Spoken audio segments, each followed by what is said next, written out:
Assalamualaikum warahmatullahi wabarakatuh. Perkenalkan nama saya Prilian Yeni Widi Putri Tambora dari kelas EAI dengan NIM 1422314. Di sini saya akan menjelaskan terkait dengan jawaban ulangan tengah semester mata kuliah akuntansi manajemen. Masuk ke soal pertama yaitu terkait dengan perbandingan absorption costing dan variable costing. Jadi di soal nomor satu itu terdapat dua bagian yaitu A dan B. Untuk soal nomor satu bagian A itu bunyi soalnya hitunglah unit product cost, value of ending inventory, dan operating income dari masing-masing divisi tersebut dengan metode absorption costing dan variable costing. Jadi kita masuk di metode pertama yaitu absorption costing pada divisi meja. Tadi diminta untuk menghitung unit product cost, ending inventory, dan operating income. Di unit product cost, eh, terdapat bahan baku langsung yang sudah diketahui di soal yaitu Rp35.000, ditambah dengan tenaga kerja langsungnya Rp42.000, ditambah dengan variable overhead, dan ditambah dengan fixed overhead per unit menghasilkan total sebesar Rp124.000. Selanjutnya di ending inventory, sudah diketahui produksinya 112 unit, dikurangi dengan penjualan 100 unit, menghasilkan sisanya 12 unit. Jadi nilai persediaan akhir 12 unit dikali dengan inventory product cost sebesar Rp124.000 menghasilkan Rp1.488.000. Untuk operating income-nya, penjualan itu didapat dari unit sold dikali dengan selling price per unit. Jadi 100 unit dikalikan dengan 150.000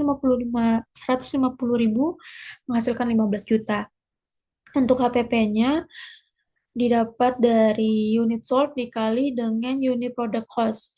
Jadi 100 unit dikali dengan 124.000 menghasilkan 12.400.000. Penjualan dikurangi dengan HPP menghasilkan laba kotornya sebesar 2.600.000. Laba kotor ini tadi dikurangin lagi dengan fixed administrative expense. Kalau di soal itu diketahuinya 650.000, jadi 2.600.000 dikurangi dengan 650.000 menghasilkan laba operasinya sebesar 1.950.000. Next, untuk perhitungan metode variable costing masih di divisi meja, unit product cost-nya bahan baku langsung 35.000 ditambah dengan tenaga kerja langsung 42.000 ditambah lagi dengan variable overhead 27.000 menghasilkan total sebesar Rp104.000. Ini inventory-nya sisa dari unit tadi sebesar 12 unit dikali dengan 104.000 menghasilkan 1.280.000. Untuk operating income-nya penjualannya 15 juta dikurangi dengan biaya variabel sebesar 10.400.000 menghasilkan contribution marginnya 4.600.000.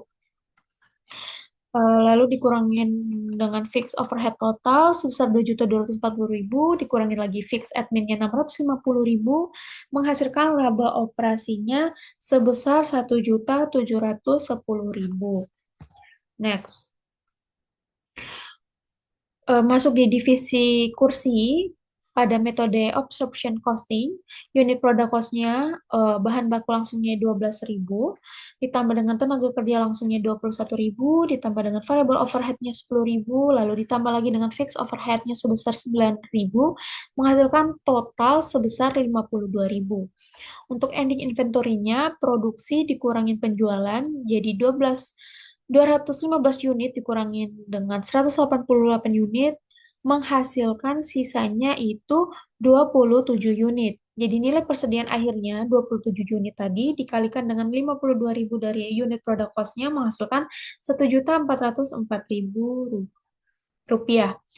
Pada operasi income-nya, penjualannya tadi diketahui bahwasannya unit sold-nya 188.000 dikalikan dengan selling price per unitnya 65.000 menghasilkan 12.220.000. Lalu dikurangi dengan HPP sebesar 9.776.000 menghasilkan laba kotor sebesar 2.444.000.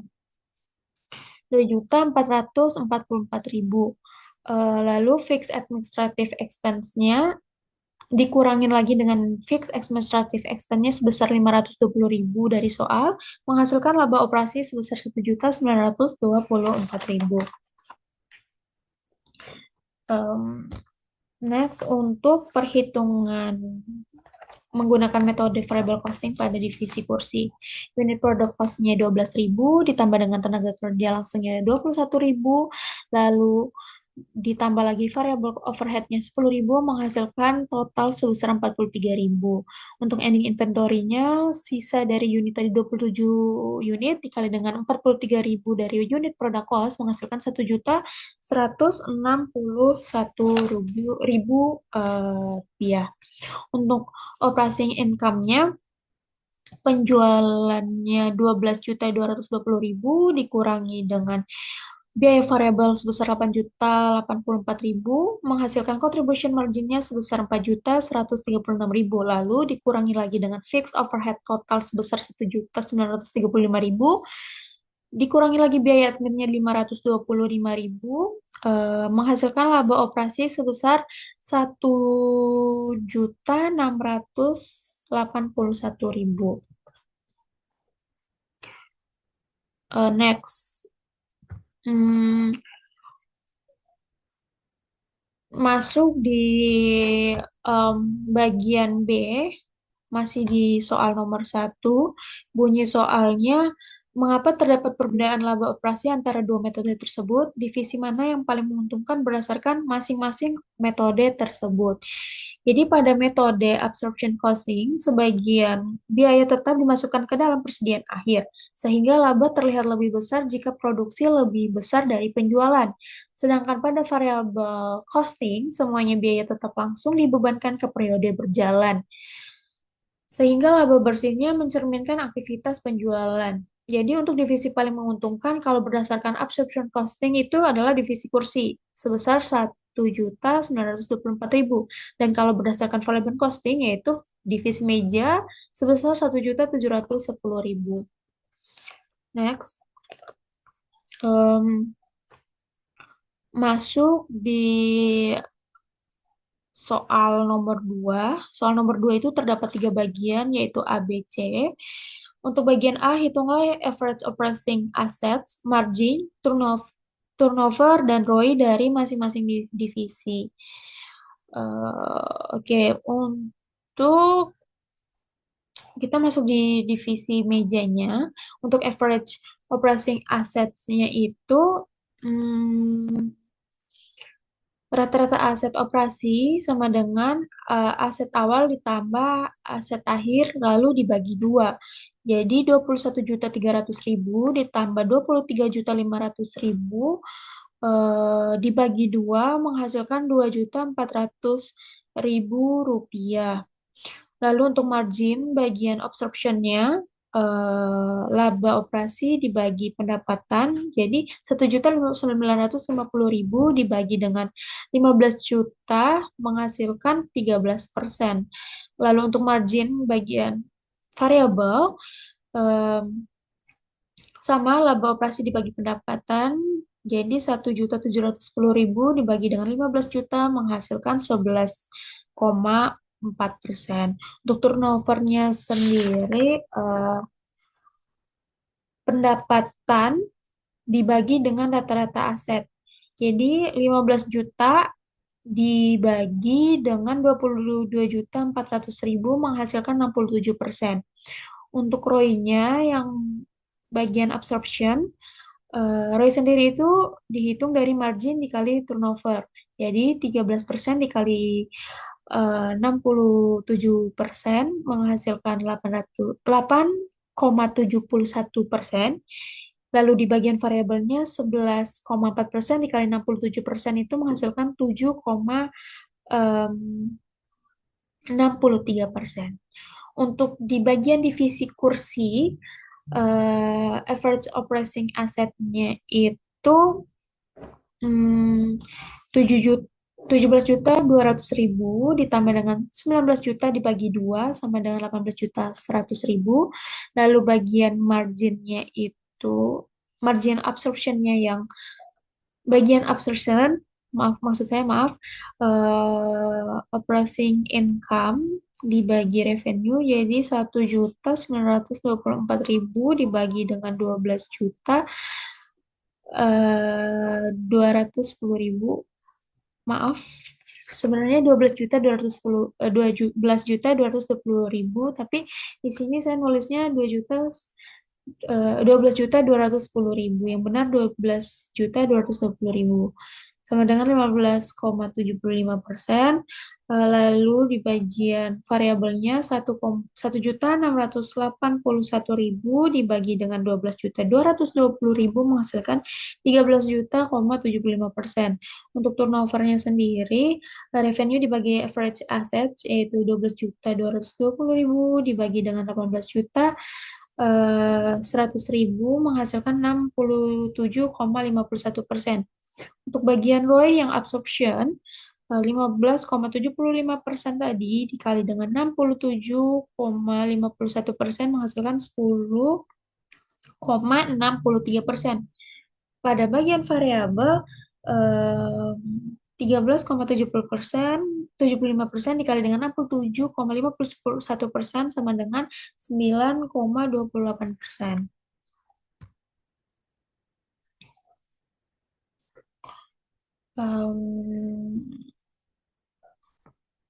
Oke, kita masuk di bagian kedua soal, yaitu hitung residual income dengan asumsi cost of capital atau minimum rate of return 10%.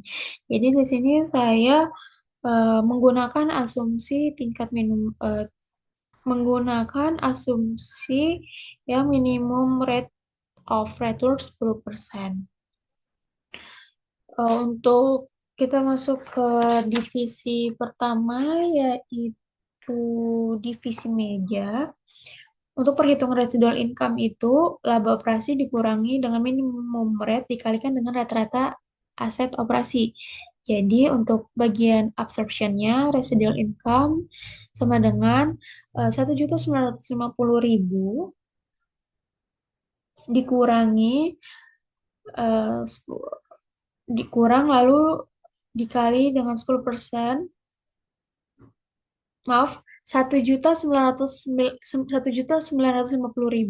dikurang 10% dikali 22.400.000 menghasilkan minus 290.000, di mana itu rugi. Lalu pada variabelnya residual income sama dengan 1.710.000 dikurang 10% dikali 22.400.000 sama dengan minus 530.000, dan itu juga rugi. Untuk divisi kursinya, bagian absorption residual income-nya 1.924.000 dikurang 10% dikali 18.100.000 sama dengan 114.000 untung.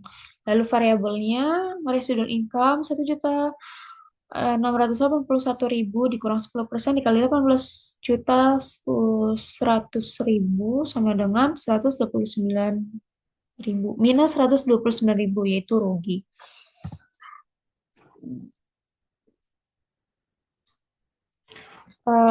Next, masuk ke tahap 3 atau bagian 3. Apabila perusahaan ingin menutup salah satu divisi berdasarkan informasi laba, ROI, dan residual income yang telah dihitung sebelumnya, divisi mana yang harus ditutup dan mengapa? Ingat bahwa absorption costing adalah metode yang digunakan untuk pelaporan eksternal, sehingga menggunakan operating income versi absorption costing dalam perhitungan tersebut. Jadi kita ambil yang absorption costing.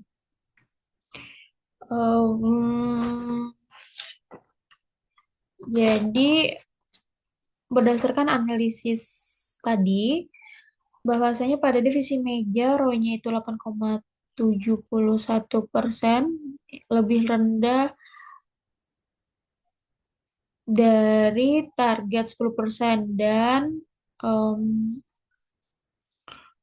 RI-nya itu negatif, rugi 290.000 dari standar minimum yang diharapkan. Sedangkan pada divisi kursi, ROI-nya 10,63%, lebih tinggi dari target 10%, dan RI-nya itu positif, yaitu 114.000 tadi. Jadi berdasarkan pendekatan residual income atau RI, divisi meja sebaiknya dipertimbangkan untuk ditutup atau diperbaiki kinerjanya karena tidak menghasilkan nilai tambah bagi perusahaan. Next. Masuk ke soal nomor 3, yaitu terkait dengan analisis cost volume profit.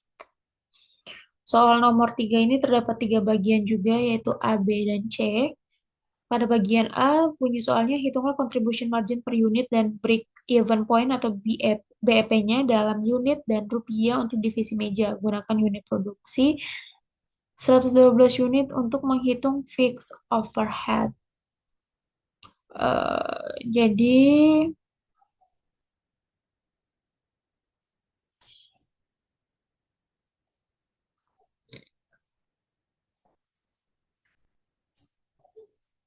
untuk perhitungan contribution marginnya, harga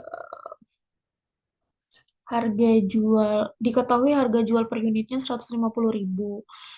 Lalu biaya variabel per unitnya 104.000. Jadi contribution margin per unitnya itu 150.000 dikurangin 104.000 menghasilkan 46.000. Untuk break even point-nya atau BEP-nya fixed cost eh, sama dengan fixed overhead ditambah fixed administrative expense atau 2.240.000 ditambah 650.000 menghasilkan 2.890.000. Tadi diminta untuk menghitung BEP unit dan BEP rupiah. Untuk BEP unitnya,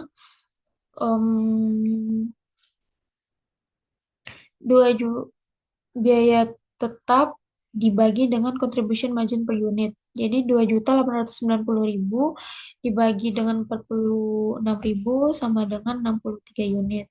Untuk BEP rupiahnya 63 unit dikali dengan 150.000 menghasilkan 9.450.000. Baik Bu Anaka, di jawaban yang kemarin yang saya isi itu eh, ternyata saya ada keliru perhitungan yang dimana seharusnya itu dikalikan bukan dibagi. Jadi kalau di jawaban kemarin saya 9.422.000 sekian, di sini saya menjelaskan ulang terkait keliruannya yang dimana hasilnya yang sebenarnya 9.450.000. Lalu masuk di soal nomor 3 yang bagian B, jika perusahaan menargetkan laba sebelum pajak sebesar 10 juta untuk divisi meja, berapa unit meja yang harus dijual untuk mencapainya? Untuk mencapai target laba, target penjualan per unitnya sama dengan biaya tetap ditambah laba target dibagi dengan kontribusi margin per unit atau sama dengan 2.890.000 ditambah dengan 10 juta dibagi 46.000 menghasilkan 280,22 atau 281 unit jika dibulatkan. Jadi divisi meja harus menjual 281 unit meja untuk mencapai target laba sebelum pajak sebesar 10 juta. Lalu yang bagian C, jika perusahaan hanya mampu menjual 90 unit, berapa laba atau rugi yang diperoleh?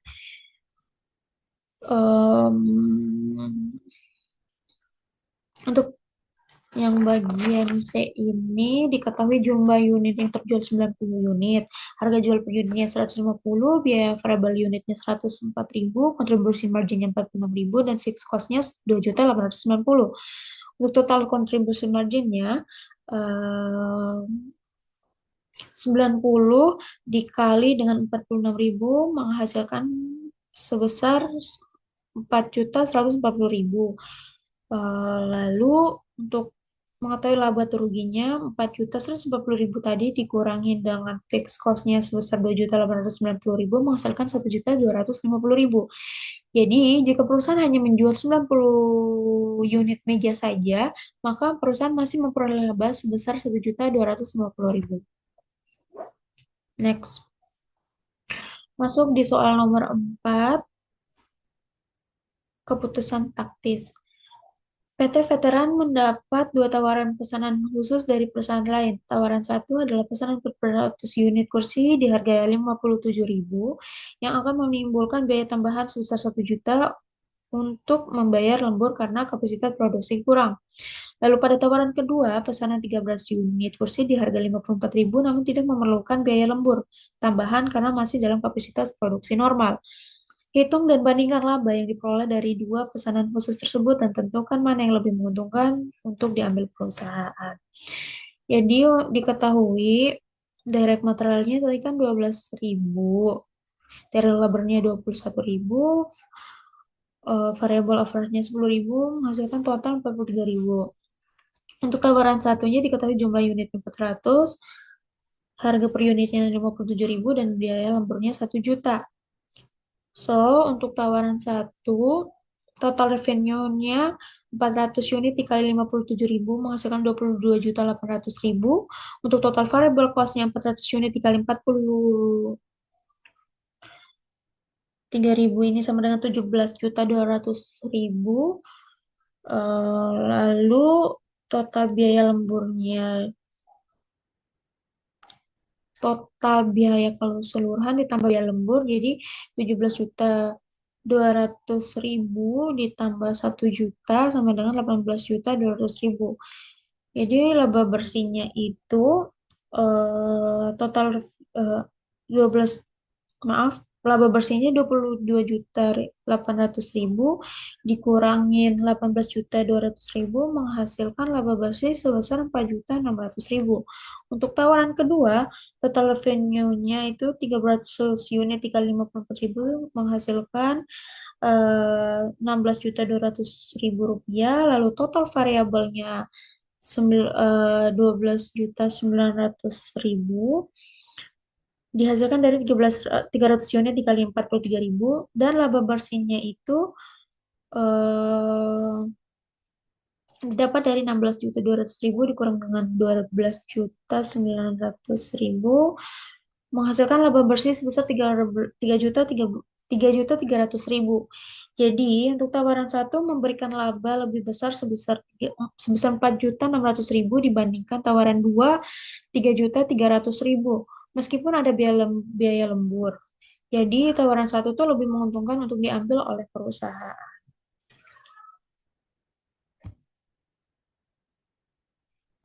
Sekian presentasi yang dapat saya sampaikan. Mohon maaf bila banyak kesalahan dan tutur kata yang salah. Wabillahi taufiq wal hidayah. Wassalamualaikum warahmatullahi wabarakatuh.